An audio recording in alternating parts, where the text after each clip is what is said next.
साहेब, आता अतिशय महत्वाची बाब मी आपल्या सभागृहाच्या निमित्ताने संपूर्ण महाराष्ट्रावर समोर ठेवतो.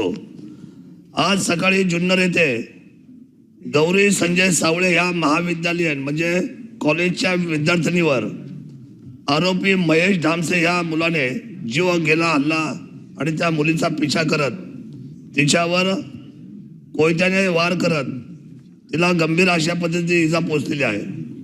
कोटमदरा येथील शासकीय आदिवासी मुलांच्या वसतिगृहातील एका महाविद्यालय शिक्षण घेणाऱ्या विद्यार्थ्याने देखील मागच्या आठवड्यामध्ये गळफास घेऊन आत्महत्या केली. अध्यक्ष महोदय, आश्रमशाळा आणि हा आमचा असलेला सह्याद्रीच्या खोऱ्यातला आमचा आदिवासी विभाग याच्यावर एक जबाबदार म्हणून घोडेगाव प्रकल्प कार्यालयाचे प्रकल्प अधिकारी प्रदीप देसाई काम करतात.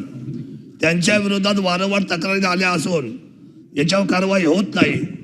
त्यांना काही लोक पाठीशी घालतात. माझ्या या संबंधित असलेल्या मंत्री महोदयाला आणि अध्यक्ष महोदय आपल्या माध्यमातून मुख्यमंत्र्यांना निवेदन आहे माझं की तातडीने ही झालेला कालचा मागच्या आठवड्यात गळफास आत्महत्या आणि ही दुसरी झालेला आजचा हा हल्ला याच्यामध्ये हे प्रदीप देसाई आहे जे अधिकारी प्रकल्प अधिकारी घोडेगाव यांची तातडीने निलंबन करून चौकशी करावी.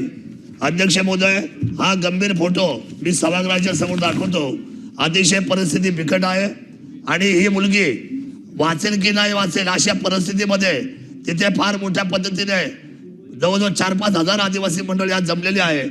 याचं उत्तर याचा रिप्लाय तातडीने आजच्या अधिवेशनाच्या कालखंडामध्ये अध्यक्ष महोदयाची नोंद घेऊन या अधिकारावर तातडीने कारवाई करावी अशी विनंती मी सभागृहाला करतो. धन्यवाद. जय शिवराय. शासनाने नोंद घ्यावी. शिकूया AI ची क्रांती. चला करूया MSCIT. आजच नजीकच्या MSCIT केंद्रात आपला प्रवेश निश्चित करा.